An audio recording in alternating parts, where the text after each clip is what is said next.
ભવનાથના મેળામાં પહોંચ્યા છે વિદેશી યાત્રિકો અને આફ્રિકાના યુગાન્ડા અને જર્મનીના બર્લિનથી યાત્રિકો ભવનાથ મેળામાં પહોંચ્યા હતા। તો આફ્રિકા અને જર્મનીથી અહીં આવવાની સફર વિશે તેઓએ જણાવ્યું અને સાથે જ તંત્રની કામગીરીની પણ પ્રશંસા કરી છે।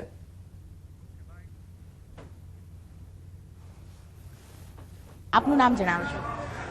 મારું નામ છે પરેશ મહેતા અને હું યુગાન્ડા ઈસ્ટ આફ્રિકાથી આવું છું અને ત્યાં સનાતન ધર્મ મંડળના ટ્રસ્ટી તરીકે સેવા આપું છું અને આપણા ભારતીય સમુદાયના એક્ટિંગ પ્રમુખ તરીકે પણ સેવા આપું છું। આપણો ભારતીય અને ખાસ કરીને ગુજરાતી સમાજ ઈસ્ટ આફ્રિકામાં 130 વર્ષ થયા છે। આપણા સનાતન ધર્મની સ્થાપના થઈ યુગાન્ડામાં 101 વર્ષ થયા અને એના મૂળ પાયામાં એ આપણા ગુજરાતીઓનો સમાવેશ। મહાશિવરાત્રિના પાવન પર્વે ઠેર ઠેર શિવાલયો ભક્તોથી ઉભરાઈ રહ્યા છે। વહેલી સવારથી જ ભક્તોનો હર હર ભોલેનો નાદ સાથે મંદિરોમાં અવાજ ગુંજી રહ્યો છે, ત્યારે મોટી સંખ્યામાં ભક્તો શિવ દર્શન માટે ઉમટતા અરવલ્લી જિલ્લાના શિવાલયોમાં માનવ મહેરામણ ઉમટી રહ્યો છે। ખાસ કરીને મોડાસા ખાતે આવેલા સ્વયંભૂ ગેબીનાથ મહાદેવ મંદિર, ભિલોડાના જૂના ભવનાથ મંદિર, કોલીખડ ગામે આવેલા કેદારનાથ મંદિરે વહેલી સવારથી મોટી સંખ્યામાં શિવભક્તો ભગવાન ભોલેનાથના દર્શને ઉમટ્યા હતા। શિવરાત્રી નિમિત્તે ગેબીનાથ મહાદેવ મંદિર અને જૂના ભવનાથ મંદિરે મોટા મેળા પણ ભરવામાં આવ્યા હતા, તો જેનો લોકોએ લાભ પણ લીધો છે।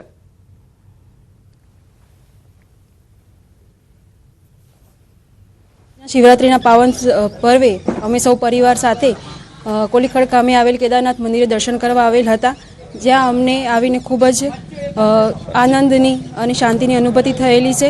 અવારનવાર અહીંયા ભવનાથ દાદાના દર્શન કરવા માટે અમે આવતા હોઈએ છીએ, પણ આજે એક અનેરો લાવો હતો મહાશિવરાત્રિનો, એટલે આજે ખાસ ભગવાનના દર્શન કરવા આવ્યા છીએ। અહીંયા બાજુમાં ભૃગુકુંડ છે, ત્યાં ભૃગુ ઋષિએ 500 વર્ષ સુધી અહીંયા તપ કર્યું હતું અને એની જે માટી છે એ માટી એ લઈ અને જો શરીર ઉપર લગાડવામાં આવે તો જે કોડ હોતા હોય છે એ કોડ નીકળી જાય છે અને એ હકીકત છે, એમાં કોઈ બીજી વાત નથી। મહાશિવરાત્રિના પર્વ નિમિત્તે અરવલ્લી જિલ્લાના શિવાલયો હર હર મહાદેવના નાદથી ગુંજી રહ્યા છે। આપણે હાજર છીએ અત્યારે સ્વયંભૂ ગેબીનાથ મહાદેવ મંદિરે। આપ જોઈ શકો છો કે વહેલી સવારથી ભક્તો મોટી સંખ્યામાં અહીં ઉમટી રહ્યા છે। ખાસ કરીને અહીં જે મેળો ભરાય છે તેમાં હજારોની સંખ્યામાં લોકો મેળામાં આવતા હોય છે। આ સિવાય પણ જે ગેબીનાથ મહાદેવ મંદિર તેમજ જે કોલીખડ ગામે આવેલું કેદારનાથ મહાદેવજી મંદિર, સ્વયંભૂ ભવનાથ મહાદેવજીનું મંદિર જે ભિલોડામાં આવેલું છે, એટલે જે શિવાલયો છે શિવાલયોમાં ભક્તો આવી રહ્યા છે અને ભગવાન શિવને નમન કરી અને મહાશિવરાત્રિના પર્વને પરિવાર સાથે મનાવી રહ્યા છે। અને ખાસ કરીને વાત કરવામાં આવે તો અરવલ્લી જિલ્લામાં જે પ્રકારે શિવાલયોમાં જે હર હર મહાદેવના નાદ સાથે ભક્તો અહીં આવી રહ્યા છે અને મોટી સંખ્યામાં ભગવાન શિવના જે શિવલિંગ આગળ નમન કરી રહ્યા છે અને ખાસ કરીને પૂજા અર્ચના સાથે પોતાનો આ જે મહાપર્વ છે તેને મનાવી રહ્યા છે। હાર્દિક પટેલ, ન્યૂઝ 18 ગુજરાતી, અરવલ્લી। તો ડાંગમાં પ્રસિદ્ધ બિલમાળા ડુંગર ઉપર નાગ જ્યોતિર્લિંગ મહાદેવ મંદિરે મહાશિવરાત્રિની ભવ્ય ઉજવણી કરવામાં આવી હતી, જ્યાં મોટી સંખ્યામાં ભક્તો ઉમટી પડ્યા હતા। અહીં ભક્તો ચમત્કારિક અનુભવો ધરાવતા અનેક રૂપી સ્વામીના આશીર્વાદ લેવા પહોંચ્યા હતા। લીંગા નજીક પ્રસિદ્ધ નાગ જ્યોતિર્લિંગ મહાદેવ મંદિર ખાતે વિવિધ ચમત્કારના અનુભવો કરાવતા અનેક રૂપા સ્વામીના આશીર્વાદ લેવા ગુજરાત, મહારાષ્ટ્ર અને મધ્યપ્રદેશથી 35,000થી વધુ ભક્તો ઉમટી પડ્યા હતા। કહેવાય છે કે આ ચમત્કારિક નાગ જ્યોતિર્લિંગ મંદિરમાં અનેક રૂપા સ્વામીના દર્શન અને આશીર્વાદથી લોકોની મનોકામના પૂરી થાય છે।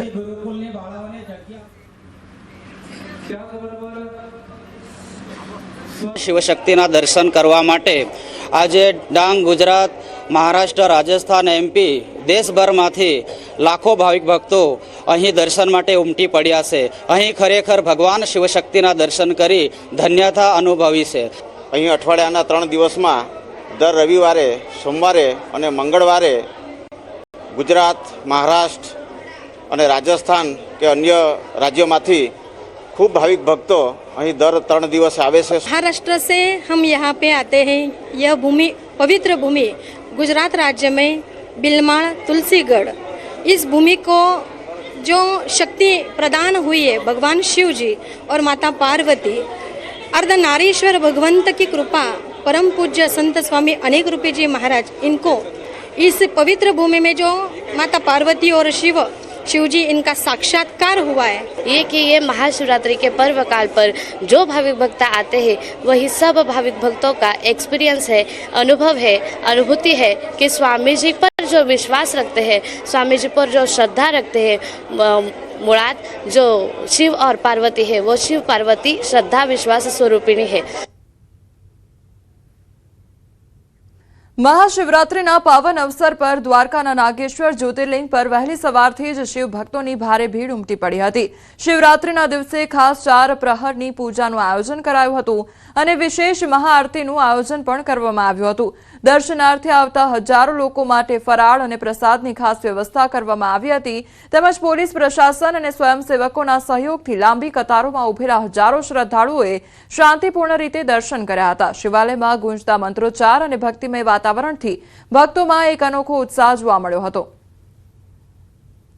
यहाँ का मेन बात मैनेजमेंट इतना अच्छा है ना कि हमें मतलब प्रॉब्लम नहीं है, एक लाइन एक सिस्टमेटिक की वजह से बहुत इजीली और अच्छे से दर्शन हुए। શિવરાત્રિ એટલે શિવનો મોટો દિવસ। આજે ભક્તોની ભીડ લાગેલી છે અને નાગેશ્વર ભગવાનની જે અનોખી જાતની પૂજા, અનોખી જાતની આરતી, અનોખી જાતની 4 મહાપૂજા રાખવામાં આવી છે। દ્વારકાના ખંભાળિયામાં મહાશિવરાત્રિના પાવન પર્વે 150 વર્ષ જૂની પરંપરા મુજબ ખામનાથ મહાદેવની ભવ્ય શોભાયાત્રા નીકળી હતી।